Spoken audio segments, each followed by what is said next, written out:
Alright, so we've got it running in the tractor.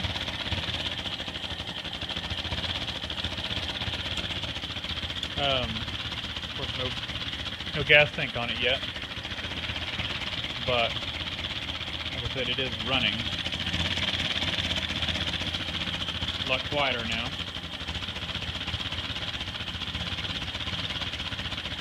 Motor sounds good.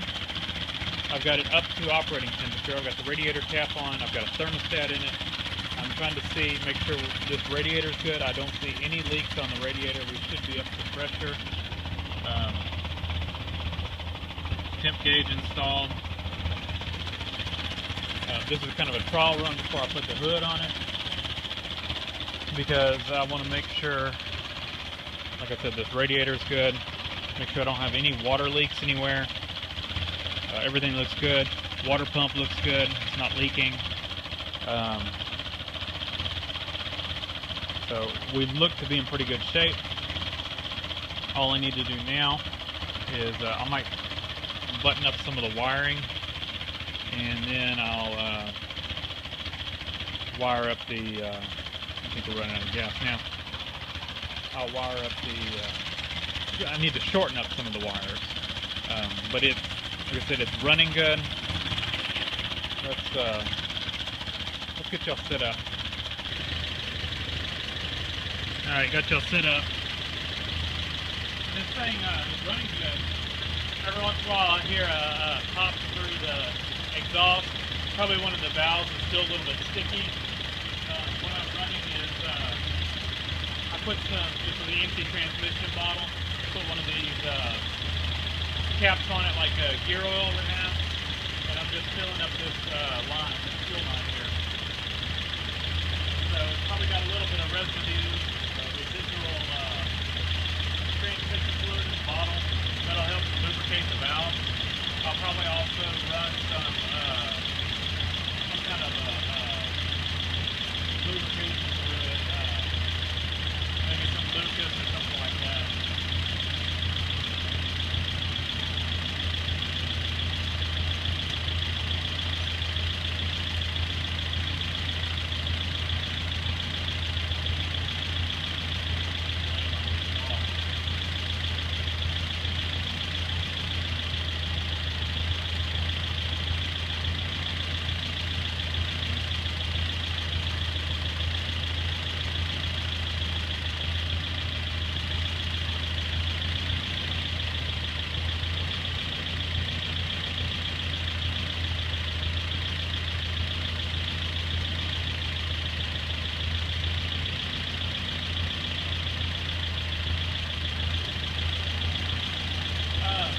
I don't know, it revs up higher than the other engine did, so I don't know if the governor was out of adjustment on the other one, or if this one is set to rev higher. I'll have to get a tack on it and see what kind of RPMs I'm getting out of it.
about 30 pounds of oil pressure right now.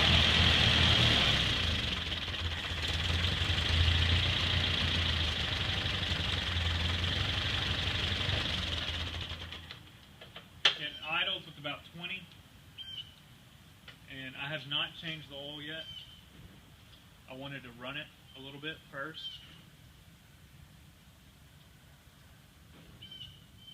That oil is just really thin. So we'll change it. I had the oil line undone here, pulling it out and everything, so I didn't want to, wanted to run it a little bit, just in case there was any kind of contaminants in it and before I changed the oil. But now that that's done, now that I've run it, I can change it. I've got water in it right now, no antifreeze. I wanted to test it, make sure there was no leaks, make sure this radiator was good. My old one leaked. This one's in good shape, so that's another plus for this tractor. As I paid $200 for the tractor, and it's got a good radiator. It's actually a replacement. It's not an original. I think my other one is an original. It is a made in USA though, so it should be a good quality replacement.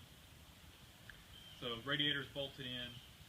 I've got a lot to do on the wiring. Not a lot to do. I just need to shorten the wires because previously the alternator was over here and the wires had to come up, down, and over. Now the alternator's over here, so they just have to come over here. So like my battery wire for the alternator is long, so I'll cut it shorter. I need to make a longer ground cable now that I've got the toolbox. The post on this battery, the way it sits now, the toolbox would be in the way. I need to flip it around and so I can fit the toolbox in. So when I flip it around, the ground cable is going to be too short, so I'll have to put another ground cable on it. This battery may be a little bit tall.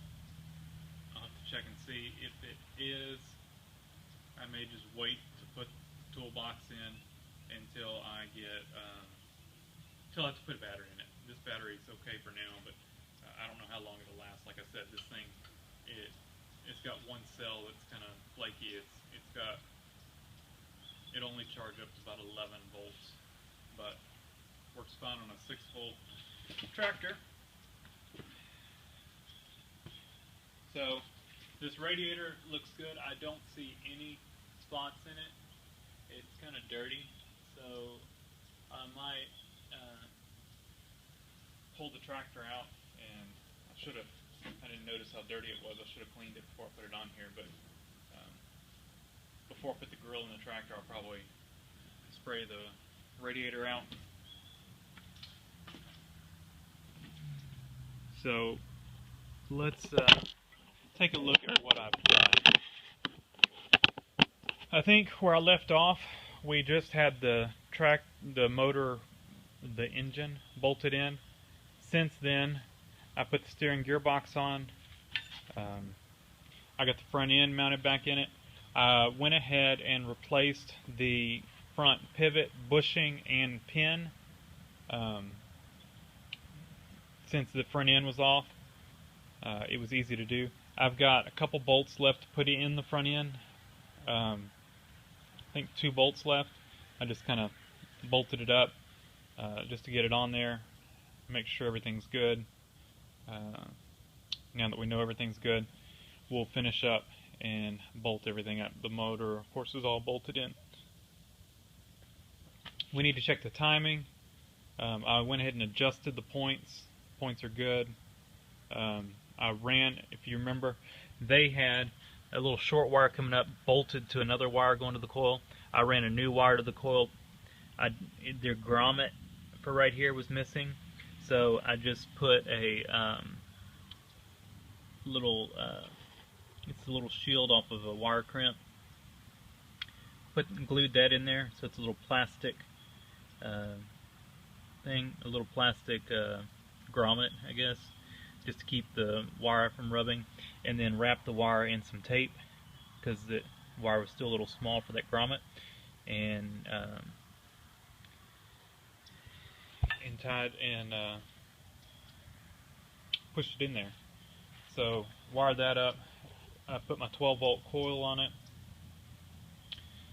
What's left to do is I need to do some kind of a wire management on the plug wires.